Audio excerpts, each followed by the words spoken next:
The ingestion, the flavor. Approximately 50 Voacanga africana seeds were chewed up a little bit, then swallowed with some ginger ale. Taste ain't that bad.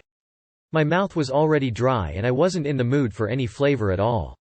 The flavor of V. africana seeds is mild, and ranges from that of tea and pecans to nastiness. The hollow seeds are the worst tasting, but the disgust doesn't linger. A sip of any soda or milk will erase the greater than blech. The onset about 20 minutes later. An emotional charge is felt. Not energetic, but an emotional release.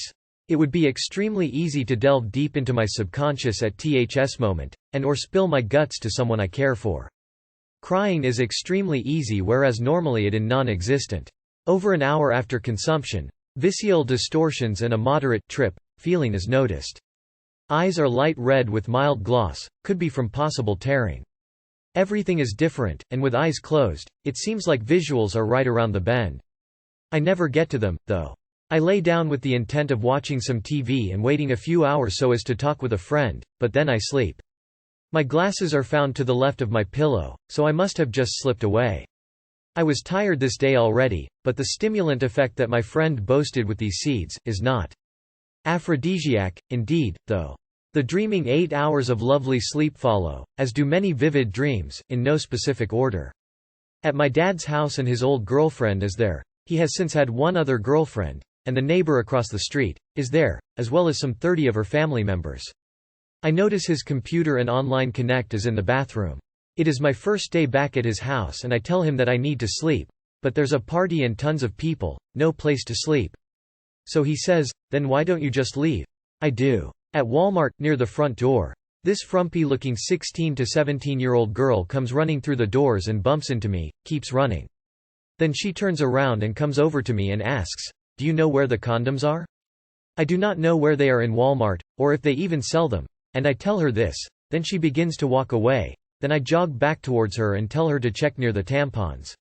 Somehow, somewhere talking with my mother, she says something about how she now realizes that hallucinogens are potent tools for self-exploration, and doesn't mind me using them. Mentions something about me freaking out on mushrooms, as a shifting point in her opinion. In a car, I somehow end up in a garage with a half-dozen people or so. I notice one female.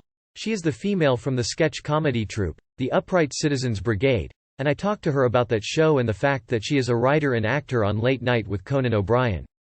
She says that the other people in the UCB are just funny people she knows, they are not writers for Conan O'Brien. The morning after wake up the next morning, disappointed that I fell asleep and missed my friend. Ego very strong. I want to change things. The ego enhancement is perhaps as powerful as that of ketamine use, however, seemingly not as long-lasting. The day after all day, from 8 a.m. through to 6 p.m., I feel very strange. Even though I got sufficient sleep last night, my body feels somehow ill, breathing feels different, and I sleep very easy again. In retrospect, I wonder if the dreams mentioned above were actually dreams, or if I just slipped into a world like that of dreams, while laying down. When I initially woke up after several dream-like thoughts, it felt much like waking after passing out from a high mushroom dose. The dreams were much like those that occur while slipping in and out of this world.